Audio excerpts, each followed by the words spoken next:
Hello all, welcome to my channel. ఈ వీడియోలో నేను చిన్నపిల్లల్లో వచ్చే దగ్గు, జలుబు, కఫం లాంటివి ఈజీగా తగ్గటానికి పాతకాలంలో అంటే మన అమ్మమ్మ వాళ్ళు చేసే కాపడం గురించి క్లియర్గా ఎక్స్ప్లెయిన్ చేస్తాను. ఇది చాలా చక్కగా పనిచేస్తుంది, అలాగే పిల్లలు కూడా మంచిగా పడుకుంటారు. అలాగే ఇది పిల్లల్లో మజిల్స్ని కూడా బలపరుస్తుంది.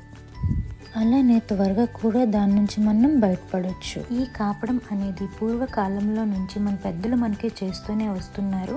ఇప్పుడు మా అమ్మ మా బాబుకి కాపడం ఎలా పెడుతుందో చూడండి ఈ వీడియోలో.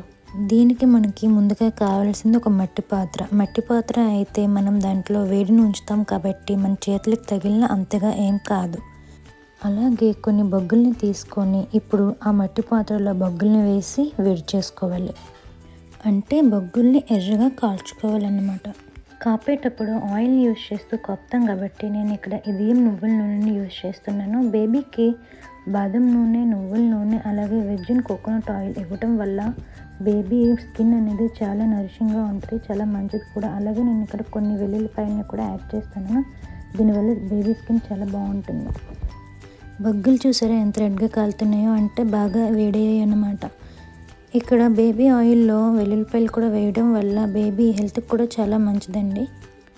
ఒకవేళ మీకు అలాంటి మట్టి పాత్ర దొరకలేదు అన్నప్పుడు మనం మన ఇంట్లో ఉండే ధూపం కోసం యూజ్ చేస్తాం కదా, ఇలాంటిది ఇది కూడా యూజ్ చేసుకోవచ్చు అన్నమాట. ఇందులో కూడా కొన్ని బొగ్గులు వేసుకొని కప్పుకోవడానికి యూజ్ చేసుకోవచ్చు. ఏదైనా సరే మన చేతులు దానిపైన పెట్టి మన చేతులు వేడేంత వరకు ఉన్నది ఏదైనా మనం యూజ్ చేసుకోవచ్చు. అలాగే కాపేటప్పుడు మన చేతులకి ఎటువంటి ఉంగరాలు ఉండకూడదు. అలాగే బ్యాంగిల్స్ కూడా మనం పైకి పెట్టుకొని ఉంచుకోవాలి.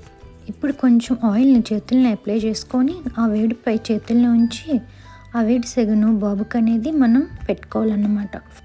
మొదటిగా ఫేస్కి అప్లై చేసుకొని తర్వాత మెల్లగా ఛాతీ పైన అలా చేయాలి. తర్వాత మెల్లగా పొట్ట పైన కూడా కాపుకోవాలన్నమాట. తర్వాత రెండు చేతుల్ని ఛాతీపై పెట్టి ఆ చేతుల్ని మొత్తం కూడా వేడి సెగతో కాపించాలి. ఇలా రెండు చేతుల్ని యూజ్ చేస్తూ ఒక చేయి తర్వాత మరో చేయిని వేడి సెగపై ఉంచి పిల్లల్ని ఇలా కాపుకోవాలి.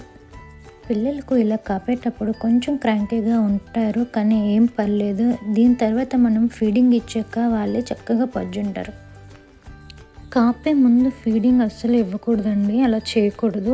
మినిమం 1 గంట అయినా ముందు మనం ఫీడ్ చేసుకున్న పర్లేదు, కానీ ఆ తర్వాత మాత్రం ఫీడింగ్ ఇవ్వకూడదు. ఈ కాపడం అనేది మా బాబు పుట్టిన నుంచి ప్రతిరోజు కూడా మేము చేస్తూ వస్తుంటాం. మేమే కాదు, మా ఫ్యామిలీలో అందరు కూడా చేస్తుంటారు, కాబట్టి దీని గురించి నాకు కొంచెం బాగా తెలుసు. అలానే మంచి అవగాహన ఉంది. ముందు అంతా చక్కగా కాపుకున్నాక తర్వాత బేబీని బోర్లో పెట్టి తర్వాత బ్యాక్ సైడ్ కూడా మొత్తం బాగా కాపుకోవాలి. ముందైతే మనం ఎలా చేస్తూ కాపామో వెనక్కి కూడా సేమ్ అలానే చేస్తూ మొత్తం కాపుకోవాలి. కాపడం అంతా అయిపోయాక డైలీగా మనం ఆయిల్తో మసాజ్ అయితే ఎలా చేస్తామో అలాగా బేబీని మొత్తం మసాజ్ చేసుకోవాలన్నమాట. బేబీస్ పడుకునే ఉంటారు కాబట్టి ఇలా బాడీని స్ట్రెచ్ చేస్తూ మసాజ్ చేయడం వల్ల వాళ్ళకి ఫ్రీగా ఉంటుందండి.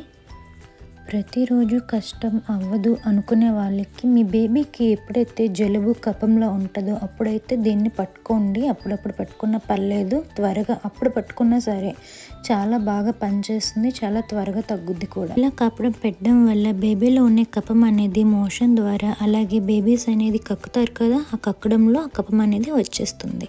ఈ కాపడం అనేది మార్నింగ్ టైం అలానే ఈవినింగ్ టైం చేసుకోవచ్చు. బేబీస్కి 2 డేస్కి ఒకసారి స్నానం చేయిస్తాం కదా, అలా స్నానం చేయించే రోజు చేయించకండి.